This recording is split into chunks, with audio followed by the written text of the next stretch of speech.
de Lucas, que nós vamos ler dos versos 11 até o 17. Lucas capítulo 7, de 11 a 17.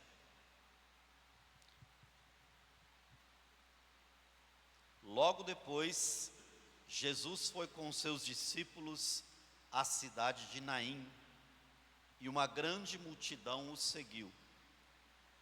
Quando ele se aproximou da porta da cidade, estava saindo o enterro do único filho de uma viúva, e uma grande multidão da cidade a acompanhava. Quando o Senhor a viu, sentiu profunda compaixão por ela. Não chore, disse ele.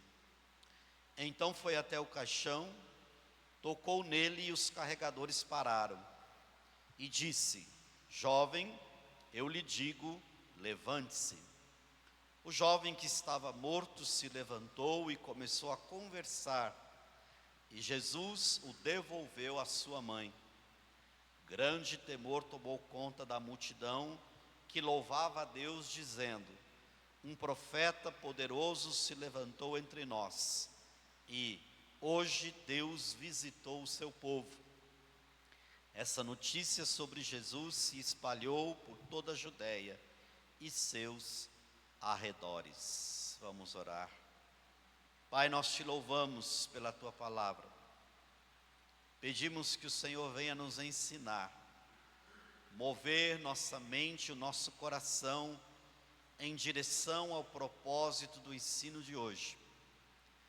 E haja, Senhor Deus, em nós um aprofundamento da compreensão. E haja, Senhor Deus, em cada um de nós uma disponibilidade de agir e reagir em direção à compaixão. E haja em cada um de nós o constrangimento pelo Teu Espírito, para que possamos fazer mais do que temos feito, pelo modelo de compaixão que é o nosso Senhor Jesus Cristo. E é no nome dele que oramos. Amém. Eu imagino que essa mulher, embora viúva, gozasse de uma extrema importância nessa cidade de Naim, cujo nome significa bonita, uma cidade bonita, alegre. Porque não era comum o enterro de uma viúva ser acompanhado por uma grande multidão da cidade. Normalmente as viúvas não eram muito tidas em alta conta. Havia um preconceito social com relação às mulheres viúvas. E este preconceito redundava em uma enorme dificuldade financeira. E aqui nós temos o exemplo de uma mulher que já era viúva e agora perde o seu único filho, que talvez fosse e representasse a segurança e o cuidado de que ela iria precisar para os anos finais da sua vida. Então, uma mulher que já havia perdido o seu marido, agora perde também o seu único filho. A tristeza é muito grande no coração daquela mulher. Se nós pudéssemos compreender todas as implicações sociais daquele tempo para alguém que já era viúva e agora perde o seu único filho, de ser rejeitada, de não encontrar auxílio, de talvez ter dificuldade financeira, porque a estrutura social daquele tempo não era favorável a esse tipo de condição. Mas a verdade é que uma grande multidão acompanhava este caminho para o cemitério. Mas também vinha uma outra multidão, e se encontram duas multidões na porta da entrada da cidade, que era a multidão que acompanhava Jesus. Uma saía da cidade para o cemitério, a outra seguia aquele que é o autor da vida para a cidade. Quando nós falamos a respeito de compaixão, nós podemos tomar 3 aspectos do conhecimento humano que tentam elaborar alguma consideração a respeito da compaixão. Por exemplo, para a filosofia, a compaixão é um ato de reconhecimento da humanidade comum, ou seja, o sentimento que nos tira do egoísmo e nos leva a agir de forma ética e solidária. Para a psicologia, a compaixão é um caminho psicológico de amadurecimento, pois une empatia, altruísmo e aceitação da própria vulnerabilidade. Então, enquanto que para a filosofia é um olhar para dentro de um reconhecimento da humanidade comum, ou seja, de que todos somos iguais, para a psicologia é um caminho de desenvolvimento, um amadurecimento que consegue então unir empatia, altruísmo, aceitação também da própria vulnerabilidade. Mas para a teologia, a compaixão é mais do que uma emoção, mais do que um caminho para dentro, mais do que um reconhecimento da humanidade comum. Ela é movida pelo amor. É o amor que sofre com o outro, que desce até a dor humana para prestar serviço de restauração e salvação. E é interessante porque quando nós tomamos as 3 vias do conhecimento humano, que é a filosofia, a ciência e a teologia, nós vamos também encontrar paralelos, porque na filosofia trabalha-se com uma verdade a ser encontrada. Ora, se a filosofia trabalha com uma verdade a ser encontrada, quando ela tenta falar a respeito de compaixão, ela mesma não dá conta de encontrar nas suas asseverações. Para a ciência, que é um outro ramo do conhecimento humano, e nós citamos aqui a psicologia, e psicologia é ciência, a ciência trabalha com uma verdade a ser comprovada. Para a ciência, importa somente aquilo que pode ser comprovado, ou em testes físicos em laboratório, ou em levantamento no campo, quando, por exemplo, é a ciência social, como as pessoas se comportam, como um determinado povo se comporta, mas ela trabalha somente com a verdade que pode ser comprovada. Porém, para a teologia, que é o que nos interessa, nós não trabalhamos com uma verdade a ser encontrada e nem com uma verdade que possa ser comprovada. Nós trabalhamos com a verdade revelada. E isso faz toda a diferença. Porque para nós não precisamos comprovar ou não a existência do mistério da compaixão. Nem podemos questionar ou buscar a verdade que existe nisso. Nós simplesmente temos o termo da compaixão como algo que já é revelado pelo próprio Deus, porque se trata de atributo do próprio Deus. Deus, por seu imenso amor, traz como característica natural da sua ação no mundo a compaixão. E é esta compaixão que vem do alto, do céu, e que está baseada no amor, é que Deus então deseja ver em nós. Existem atributos de Deus que Ele tem só para Ele, foi falado um pouco disso na aula hoje de manhã. Mas tem atributos de Deus que Ele deseja ver sendo realizado em nós, e compaixão é um desses atributos. A imagem de Deus, resquícios da imagem de Deus, porque nós somos criados à imagem e semelhança de Deus, mas essa imagem foi desfigurada pelo pecado. E quando Deus vem por Jesus Cristo e propõe a cada um de nós, pelo Evangelho da Graça, nos reconstituir como seres humanos, Ele quer também restaurar em nós a imagem e semelhança de Deus que foi perdida por Jesus Cristo, segundo o qual a Bíblia diz, Ele é a imagem do Deus invisível, a exata expressão do seu ser. Portanto, Deus, que tem como atributo a compaixão pelo amor, deseja ver em cada um de nós também a restauração da possibilidade de exercer compaixão por onde quer que nós possamos andar. E esse texto é um texto importante, porque Jesus demonstra a sua compaixão.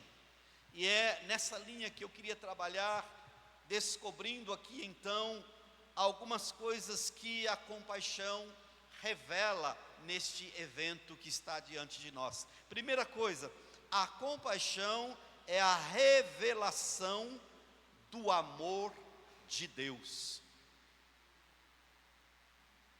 Nós não temos em nós de forma natural este componente compaixão. O texto que nós lemos, verso 13, diz assim: quando o Senhor a viu, sentiu profunda compaixão por ela. Não chore, disse ele. É muito interessante esse não chore de Jesus, porque ele é totalmente diferente do não chore que muitas vezes nós costumamos dizer para alguém que está sofrendo. Porque quando nós dizemos não chore para alguém que está sofrendo, muitas vezes até inconscientemente nós estamos querendo evitar que aquela pessoa continue nos constrangendo com a sua tristeza, e em nós não existe nada que possa ser feito para amenizar ou aniquilar o sofrimento daquela pessoa. Então, nós temos alguém que está sofrendo, nós temos uma outra pessoa diante dessa que está sofrendo, que está totalmente incapaz de fazer alguma coisa. Então o recurso que nós encontramos é: não chore, porque se você continuar chorando, eu vou ficar constrangido. Se você continuar chorando, eu vou olhar para a minha inutilidade em resolver a sua situação. Em muitos casos, o que a gente poderia dizer é: chore sim, derrame suas lágrimas, lamente a sua situação. Deus te constituiu um ser emocional, portanto, lágrimas, choro, pranto, são recursos naturais para que a gente possa também, de alguma forma emocional, elaborar uma situação com a qual nós não conseguimos lidar. Seja um luto, uma frustração, um fracasso, uma perda, uma derrota, uma traição. Chore estas situações. Mas por que a nós não é muito adequado falar não chore? E para Jesus é perfeitamente possível falar não chore, porque o não chore de Jesus vem junto com uma mensagem: não chore, porque aqui está alguém que pode resolver a sua situação, ainda que essa situação seja a morte. E o que leva Jesus a resolver essa situação é a revelação do amor que Ele traz consigo em todos os seus relacionamentos. Jesus não diz não chore apenas com uma convenção social, como nós usamos. Não chore, não fique assim, porque isso é apenas a demonstração da nossa inutilidade de resolver problemas. Mas o não chore de Jesus vai num caminho contrário. Ele diz: você não precisa mais chorar, porque aqui está aquele que tem o poder de reverter até mesmo a morte. Por isso não chore, porque a sua situação agora será revertida. E isto vai redundar numa tremenda alegria, não somente na sua vida, mas também naqueles que estão ao seu redor. Sem Cristo, não haveria qualquer possibilidade de demonstrarmos compaixão a quem quer que seja. Até para aquelas pessoas que não são cristãs, que não reconhecem Jesus, todas as vezes que demonstram algum nível de compaixão, estão retratando resquícios da imagem e semelhança de Deus que guardaram, porque Deus nos fez assim. Nada de bom existe na nossa essência. A compaixão vem de Deus. Em 1 João capítulo 4, verso 19, nós temos o seguinte: nós amamos porque Ele nos amou primeiro. O texto não está dizendo, como algumas traduções trazem, nós o amamos porque Ele nos amou primeiro. Não, nós amamos de uma forma geral. Amamos a Deus, amamos o seu reino, amamos as pessoas, amamos os nossos inimigos, como manda a palavra de Deus. Por quê? Porque Ele nos amou primeiro. Então, qualquer nível de amor que possamos demonstrar pela via da compaixão, não é por nós mesmos, mas pelo próprio Deus. Por quê? Porque a compaixão é revelação do amor de Deus em nós. Tem um texto muito bonito que diz assim, né? Que quando os gentios que não têm lei mostram em seu comportamento algum princípio da lei, eles demonstram a essência da lei gravada nas suas mentes e nos seus corações, embora não conheçam a lei. Como é possível alguém que não conhece a lei de Deus expressar-se em linha com a lei de Deus? Porque a compaixão é revelação do amor de Deus, e querendo ou não, todas as pessoas carregam dentro de si um pouco dessa imagem e semelhança de Deus que foi perdida, ou pelo menos desfigurada, quando o primeiro casal resolveu pecar.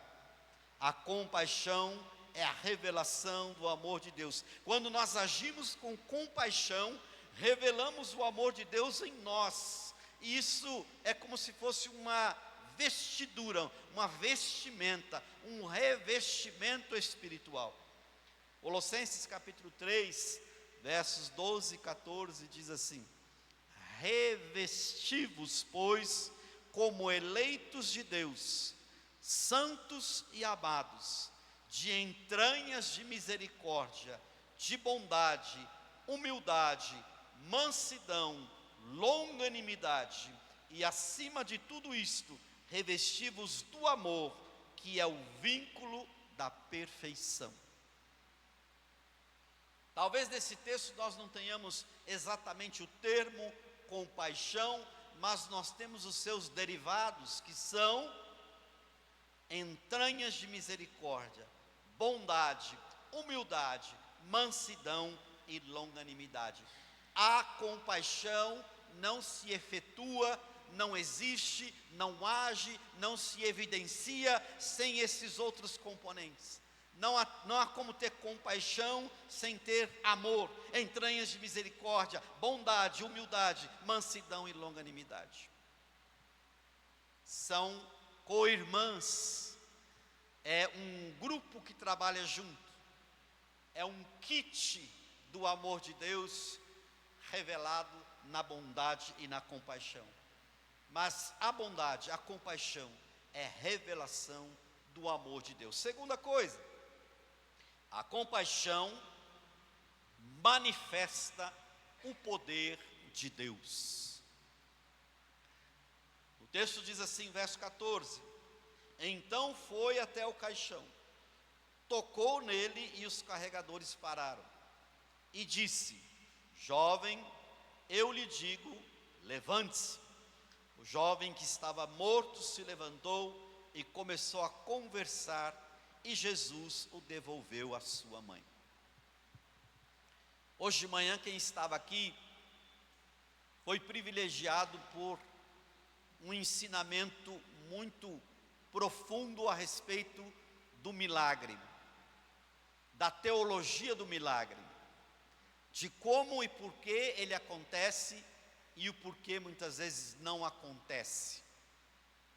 E eu tenho certeza que foi muito esclarecedor, porque afastou alguns entendimentos equivocados que fazem parte de algumas teologias que são heréticas, e também de alguns conceitos que fazem parte do senso comum, mas não é daquilo que está na Bíblia. Mas a verdade é que a compaixão pode manifestar o poder de Deus. Por quê? Ora, se ela não é algo natural do ser humano, todas as vezes que ela se manifesta, é Deus agindo através de nós para levar socorro e conforto a quem quer que seja. É sim algo sobrenatural. Aqui nós estamos diante de um milagre por essência, como foi dito hoje de manhã. Um morto que volta a viver. E isto é demonstração do poder de Deus, mas foi a compaixão que o moveu. Muitas outras passagens mostram que a compaixão de Jesus o moveu a realizar milagres. Mas, em outras ocasiões, quando Jesus era desafiado a realizar milagres, apenas para satisfazer a curiosidade dos espectadores, Jesus os repreendia e se retirava. Por quê? Porque operação de milagre não é demonstração de manifestação circense. Não é para alimentar a curiosidade de quem quer que seja. Milagre não é um espetáculo midiático. Milagre não é para que aqueles que estão se apresentando como operadores de milagres possam ter o seu nome projetado. O milagre tem por essência glorificar o nome do único que pode realizar milagres. A compaixão pode manifestar milagres, mas se o milagre levar quem quer que seja ao orgulho, à altivez, essa pessoa precisa ser repreendida. Em muitas ocasiões, pessoas chegaram até Jesus e pediram um sinal, um ato maravilhoso. E por que Jesus os repreendia? Porque isso é um pensamento que começou com Satanás. Antes de Jesus iniciar o seu ministério, ele foi tentado pelo diabo no deserto por 40 dias. E quais eram os desafios propostos para Jesus?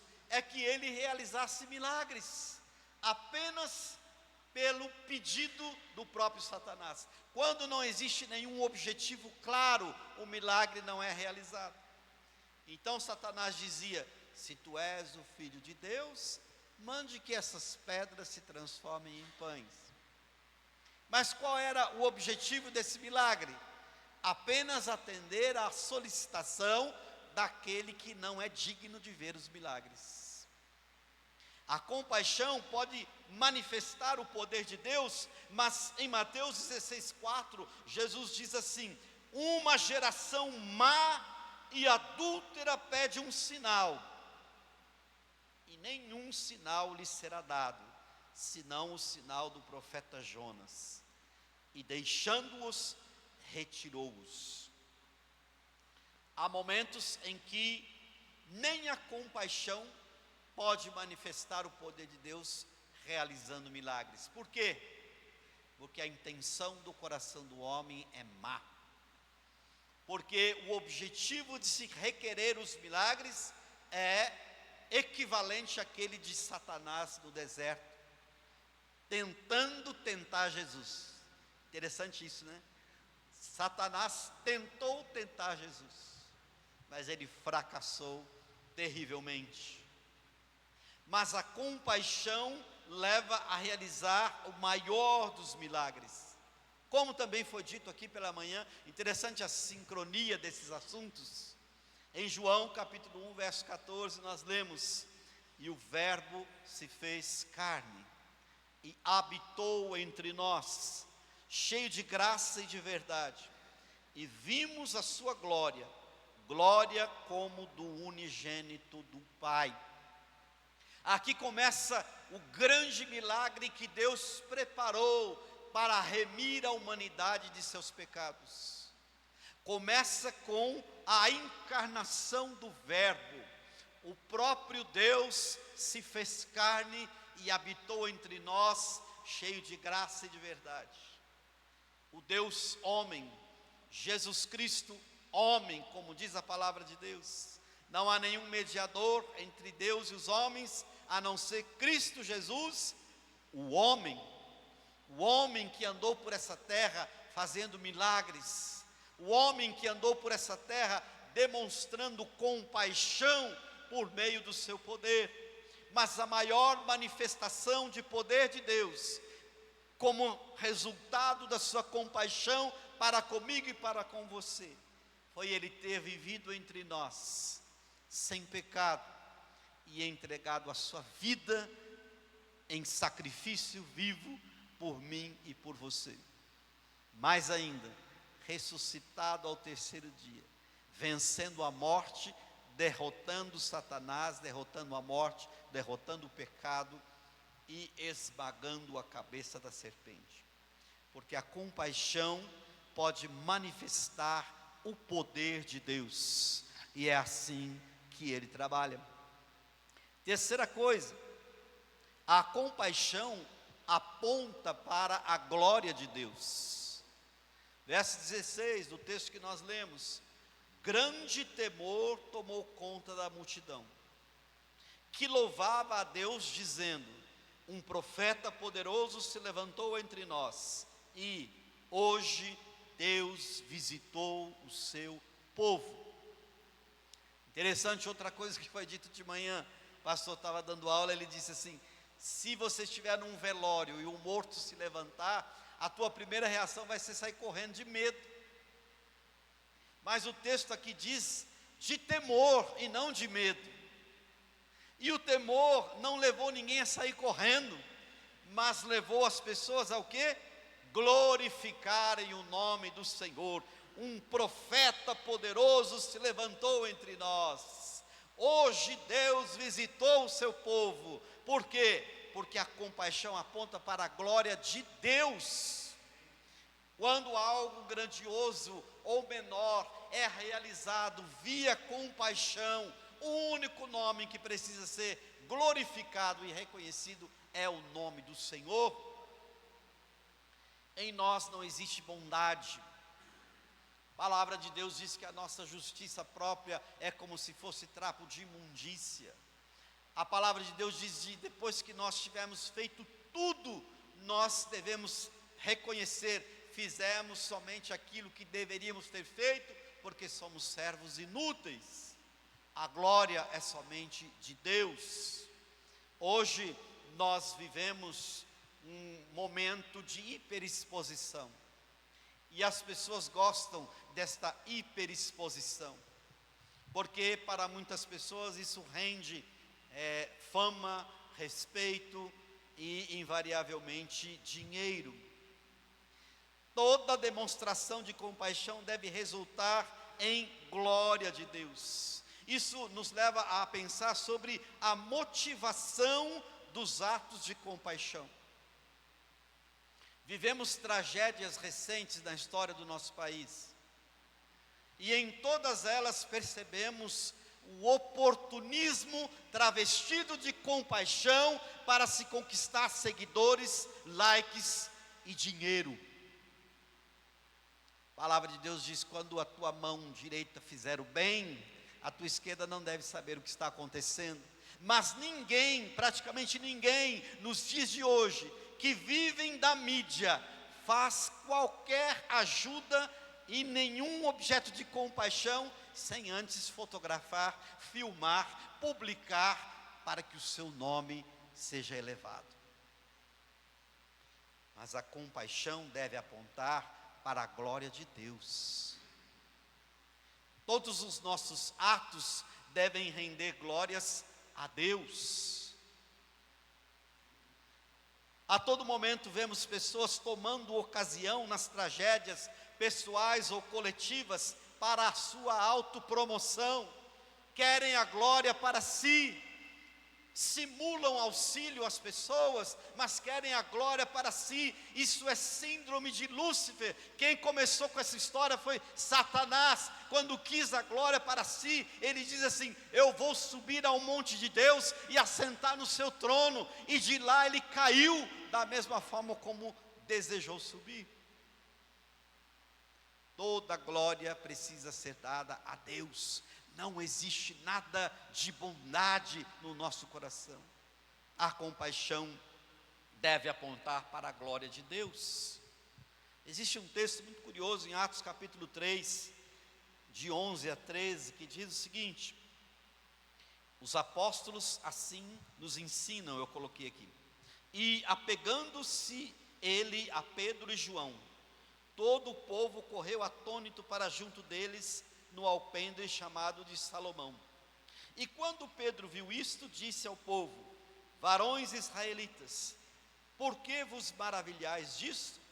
Ou por que estáis olhando tanto para nós, como se por nossa própria virtude ou santidade fizéssemos andar este homem?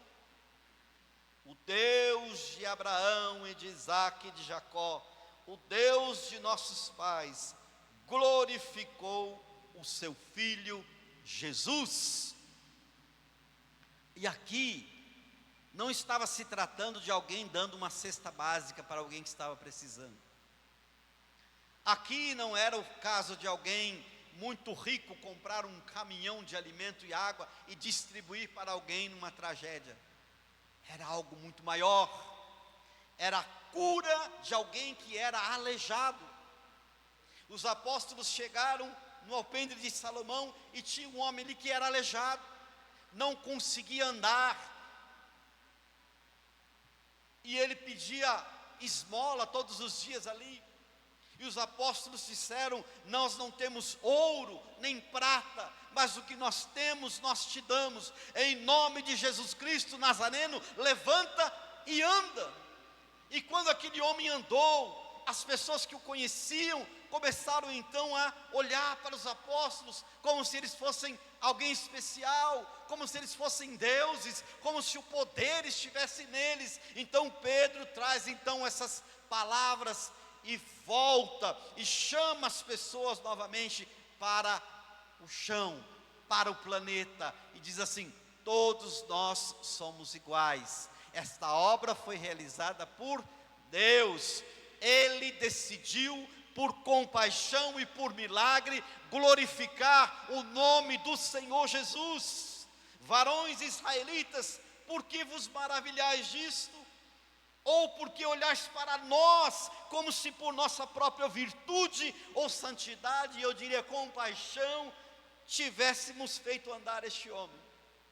O Deus de Abraão, de Isaque e de Jacó, o Deus de nossos pais, glorificou a quem? O seu filho Jesus. A compaixão aponta para a glória de Deus. Embora quando eu e você exercemos compaixão para alguém, nós possamos nos sentir bem. E este sentimento gostoso que vem quando você ajuda alguém, ele tem pelo menos duas origens. Uma delas é psicológica e a outra é espiritual. A psicológica, principalmente a terapia psicanalítica, diz que quando nós fazemos bem a alguém, nós temos algo que se chama ganho secundário. É como se inconscientemente você estivesse dizendo assim: que bom que eu consegui ajudar essa pessoa, e existe um pouco de bondade em mim. É um ganho secundário. Ganha aquele que foi ajudado, mas de forma secundária ganha aquele que ajudou. Mas o mais importante é a origem espiritual. Nós nos realizamos quando ajudamos alguém, porque nos sentimos felizes, porque a compaixão que faz parte de Deus agiu por meio de nós, por nós. Pela misericórdia de Deus, nós nos sentimos felizes porque pudemos ser instrumentos da compaixão de Deus para ajudar alguém. Mas a glória continua sendo dele. Glória, pois, somente a Ele eternamente. Amém. Isso nos leva à quarta consideração. A compaixão proclama o Evangelho de Deus. Existe uma forma muito criativa que Deus inventou para proclamarmos o Evangelho: exercendo compaixão. Por isso que alguma pessoa diz uma vez: pregue o Evangelho, ainda que seja necessário com palavras. Porque nós pregamos a mensagem da graça de Deus mais por aquilo que fazemos do que por aquilo que nós falamos. E nesse texto mostra que a compaixão de Deus por si só proclama o Evangelho de Deus. No verso 17 nós lemos assim: essa notícia sobre Jesus se espalhou por toda a Judéia e seus arredores. Este é o Evangelho da graça, e é isso que deve ser proclamado quando nós exercemos compaixão a quem quer que seja. O texto diz que essa notícia é sobre quem? Jesus. Não é a notícia sobre aquele empresário que ajudou um monte de gente. Não é a notícia sobre aquela organização que deu cesta básica. Não é a notícia sobre aquele pastor que foi orar com o enfermo no hospital. Não é a notícia sobre aquele crente que foi ajudar um casal que estava em dificuldade. Mas é a notícia sobre Jesus, porque é sobre Ele. Porque dele, por Ele, para Ele são todas as coisas. Glória, pois, somente a Ele eternamente. Amém? Então, a compaixão proclama o Evangelho de Deus. Quando exercemos compaixão no modelo de Jesus, não estamos falando sobre nós, estamos falando sobre Jesus e o seu Evangelho. E é assim que nós proclamamos a bondade de Deus que foi cantada aqui nesta manhã. Quando demonstramos compaixão, proclamamos os valores do reino de Deus por meio do Evangelho da graça, como fizeram os apóstolos. Por que vocês estão olhando para nós como se tivesse algo de bom em nós? Adora a Deus, porque Deus decidiu glorificar o seu Filho por meio desta ação. Então toda a ação da igreja de Cristo, seja ela individual ou coletiva, a glória é de Deus.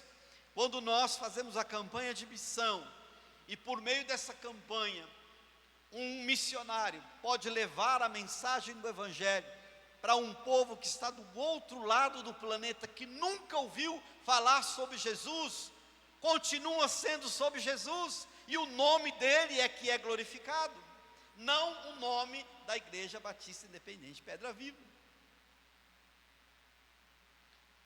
A compaixão proclama o Evangelho. Aquelas pessoas que glorificaram o nome do Senhor, o texto, a narrativa termina dizendo que essa notícia, a notícia daquilo que aconteceu, começou a se espalhar a respeito de Jesus por toda a Judéia e seus arredores.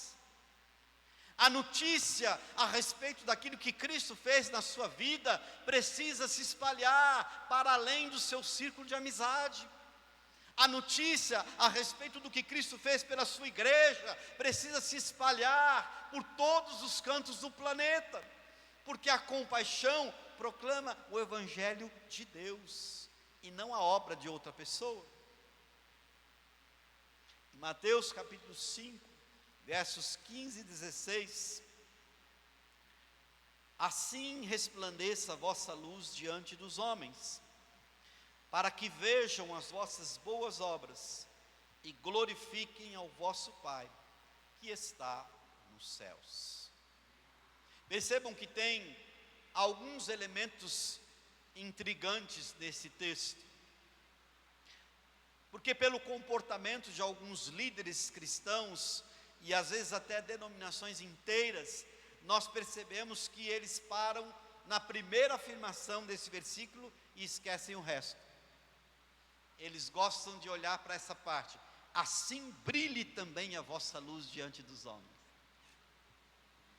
Se você parar por aqui, e não trouxer os outros elementos desse versículo, você vai estar cometendo um grande erro de interpretação e deixando aflorar, na verdade, a sua altivez, a sua arrogância. Está vendo? A Bíblia está dizendo para que a nossa luz brilhe diante dos homens.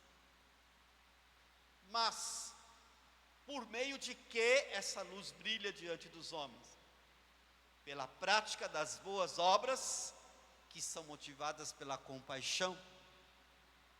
Então, o fato da luz brilhar diante dos homens, não é porque nós temos luz própria, apenas refletimos a luz daquele que é o sol da justiça. Nós não somos astros com luminosidade própria. Quando nós brilhamos, estamos apenas refletindo a luz daquele que é a luz por excelência. E como fazemos isso? Quando pela prática da compaixão, exercemos a prática das boas obras. E qual é o resultado disso? Quando é que se tira de cena os que querem trazer iluminação para si? O texto termina dizendo: e glorifiquem o vosso Pai que está no céu. Então essa luz refletida do sol da justiça em nós, volta de novo para o Pai, em forma de honras e glórias, por nós e por meio daqueles que recebem a mensagem do Evangelho, pela prática da compaixão. A compaixão proclama o Evangelho de Deus. Este é o único objetivo da nossa missão aqui na terra. Esta é a essência da existência da igreja na face da terra. Proclamar o Evangelho de Jesus, falar das boas novas de salvação. Para isso nós fomos chamados, porque nós somos raça eleita, sacerdócio real, povo de propriedade exclusiva de Deus. Para quê? Para proclamar as virtudes daquele que nos chamou das trevas para a sua maravilhosa luz. A luz é de Jesus, a luz não é nossa. Nós apenas refletimos o sol da justiça que brilha em nós. Louvado seja o nome do Senhor Jesus. A compaixão proclama o Evangelho de Deus. Não existe bondade em nós, existe a misericórdia, o amor de Deus que age em nós também pela via da compaixão. Para terminar, nós podemos dizer que a compaixão é um dos atributos de Deus que Ele deseja ver em cada um de nós. Mas a gente não pode esquecer que a compaixão revela em primeiro plano o amor de Deus. Se manifesta e manifesta o poder de Deus. Aponta para a glória de Deus e proclama o Evangelho de Deus. Tudo volta para Ele, porque tudo veio dEle. Tudo volta para Ele, porque somente Ele é digno de todo louvor, de toda honra, de toda glória, de todo reconhecimento. Tudo é dEle, nada é nosso. Fique de pé, vamos orar. Que Deus nos abençoe